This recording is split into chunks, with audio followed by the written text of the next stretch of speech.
Bonjour, bonsoir na peuple congolais. Wapino Molobeli ya Mboka, sentinelle ya RDC, président ya parti politique d'opposition, la sentinelle, la macro-opposition. Notre lutte dans l'Obela Kabino Tangonios au peuple congolais, toujours lutter contre l'agression rwandaise et contre l'ingérence des Occidentaux na politique, na économie, na sociale, et na culture ya mboka na biso. Lelo na ye, na lobela ki, Monsieur le Président Félix Tshisekedi, pona François Béa. Na lobela ki, Monsieur le Président Félix Tshisekedi, pona Biselele. Na zoloba, pona Monsieur Ngobila, un pro-rwandais, un pro-Kabila et Kagame. Monsieur Ngobila, peuple congolais, boyebi, particulièrement les Kinois, azalaka gouverneur. Kunana Inongo, chef-lieu ya province ya Baneko Kamba. Bitumbe zalaki na Yumbi, Mutaboma, ba Congolais, c'était qui? Noko ya mwasi na ye général Paipai. Moi je parle avec précision. Lelo Ngobila il travaille pour Joseph Kabila et Paul Kagame. Ngobila il travaille pour Joseph Kabila et Paul Kagame. Même mode opératoire bazalaki nango na Yumbi. Yango Ngobila yaki nango na Bateke. Na Kwamutu. Balongwe wana baye na Mbondo. Lelo Ngobila, à sa disposition, a 400 policiers détachés na province ya ville ya Kinshasa. Bazana 22 mois impayés. Plus de 400 policiers détachés na province ya ville ya Kinshasa, bazali 22 mois impayés. Plus de 25 mois, il y a des ministres provinciaux impayés. Toujours M. Ngobila. Nazoloba. Po ngai politique na biso ezali la macro-opposition. Notre devise au sein de notre parti politique, la Sentinelle, le Congo avant tout. Ville, la province, ville à Kinshasa, Ngobila ayaki une opération qui n'est pas précipitée. Ngobila ayaki une opération zéro trou et simbité. Ngobila bomi bandaku. Besika bomi bandaku. Ministre, premier ministre, ministre intérieur, Monsieur le Président de la République, bandaku ya bomi atie loko nini. Bakoko zanga ba électeur na ville ya Kinshasa à cause ya Ngobila. Ngobila alingi yote, Monsieur le Président, na lobana munoko nini. Alingi yote. Ba konzina ye ya PPRD Vital Kamerhe azwa ki ne conflit. Aye na Obeminaku conflit. Aye na Nerombungu conflit. C'est comme un homme a divorcé première fois, moi c'est Azamabe, deuxième fois, moi c'est Azamabe, troisième fois, moi c'est Azamabe, quatrième fois, moi c'est Azamabe. Cela signifie que Ngobila nde azali mabe. Ngobila, il y a maintenant 2 semaines, aluki Godempo il a problème. Godempo ya longwe. Lelo aye na vice-gouverneur Gérard Jekoko Mulumba. Oya azali ko soutenir ye. Oya tcheye maboko. Abandi ko mundisa ye. Donc ya azali conflictuel, M. Ngobila. Pour quelle raison il est conflictuel? Batindie na mission na Barwandais. Barwandais baza na royal. Barwandais ba pesa ye mbongo. Asomba libongo. Na lobelaka peuple congolais. Ba service à renseignement pour sa l'enquête. Monsieur Ngoulou, autotika biso kalamingite. Libongo na yesika nde ba Rwandais ba utaka Brazzaville bazokota bavandi na ville ya Kinshasa sur boulevard Ngobila pour déstabiliser le pouvoir en place. Balingi tozonga na 2001 NON. C'est Monsieur Ngobila, il est utilisé par Joseph Kabila et les Rwandais. Monsieur Ngobila ayebi liwa Yandeko Cheribe Okende.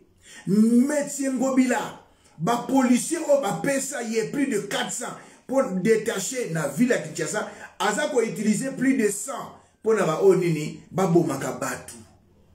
Ba kidnapper, c'est Ngobila. Je suis un criminologue et à formation. Nazonge la Kango, nasala na demiap. Monsieur Ngobila atinda Toms Mwanza, conseiller en communication na ye. Numéro de téléphone yango, plus 243 815 066 035. Je répète, plus 243 815 066 035. Tant Ngobila zalaki na conflit nanani Godin Boy. Atindi lisusu ce matin, ce petit pona bundisa Jérôme Mulumba. Pona nini alingi atikala libre. Asala musala libre. Pour être un de ces 4 matins, Boyoka Moubulu na Kinshasa, c'est Monsieur Ngobila, Joseph Kabila. Bozala prudent, bas service à renseignement. Monsieur le Président, dans le Bédago Makambouya, Monsieur conseiller spécial en matière de sécurité, Lelo Yowana, Ndenge Bakanga Biselele a sepelate. Pour moi, c'est Biselele, na moi, c'est Ngobila. Leki na kulutu. Lelo abadiko bundisa Gérard Mulumba, moto azadiko soutenir na koche la bino audio. C'est pas des manatires, mais c'est important. Boyo ka conseiller communication, ndenga zo lobanangai po na tina ya Godin Boy oyo lelo babwa kilibanda. Lelo komi Gérard. Donc yaza la kaka malamu. Bolanda bino moko.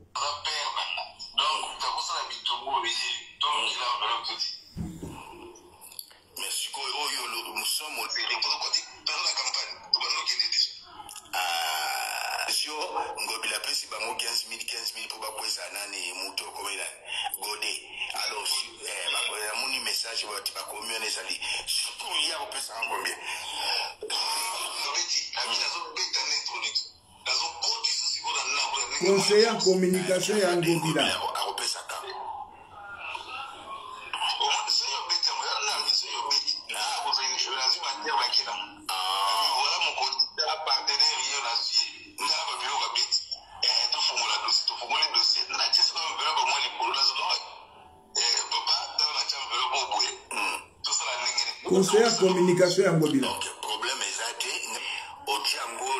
ochango sikoyo soki na moni yango a to za tongo ochango sikoyo na pre midinga na beti OK siko nana za fautif na ngona conflit Ngobila ou bien nani Godin Boy.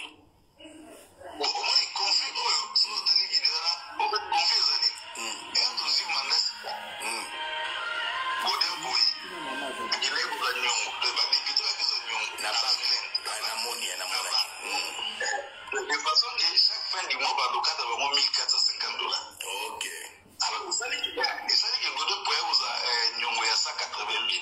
OK. Vous avez il y a 80 à son milieu mois. OK. Alors, premier mois, banque Bakati, deuxième mois Bakati, troisième Bakati. Après, Godin a aussi la manœuvre pour que Mouga nous guide dans la banque de balisme qui n'est pas là. OK. Na comprendre. Oui, il y a pas de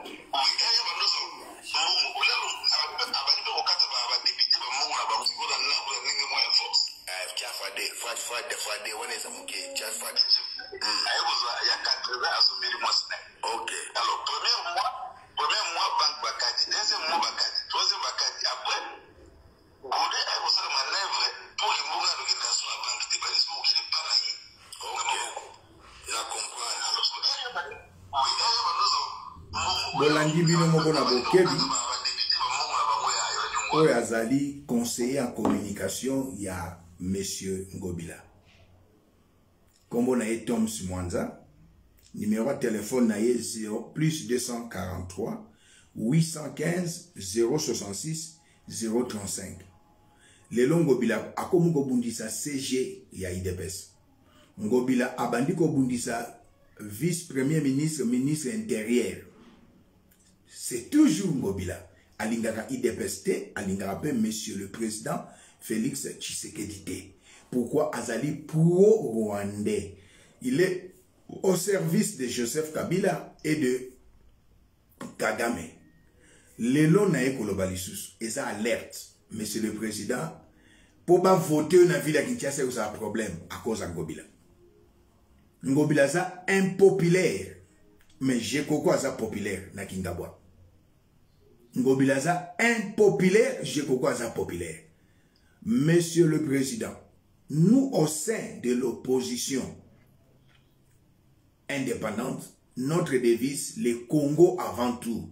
Godin Poya, à quoi si Godin Poya a corrompre un député professionnel à 15 000, pourtant c'est un pays pendant 25 mois. C'est quoi Isuna Chekoko? Après, à aucun n'est pas un année. Opération Mobondo, c'est Ngobila. Ngobila avec ce faux chef coutumier zombie Fabrice, avec Joseph Kabila, Olive Lembe. Opération Bakinaper, c'est Ngobila. A joué 100 policiers à Tchebango pour Bakinapakabatu, Babomakabatu, tout ça pour vous déstabiliser. Naliwaya, M. Chéribin Okende, Ngobila Tchaba Soda, Nasuki Wanapona Mukola Lelo. Ezalaki wa Bino Molobeli Amboka, sentinelle ya RDC. Président et parti politique d'opposition, la macro-opposition.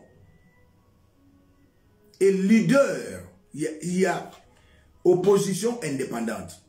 Ngobila, c'est un traître. Monsieur le Président, merci.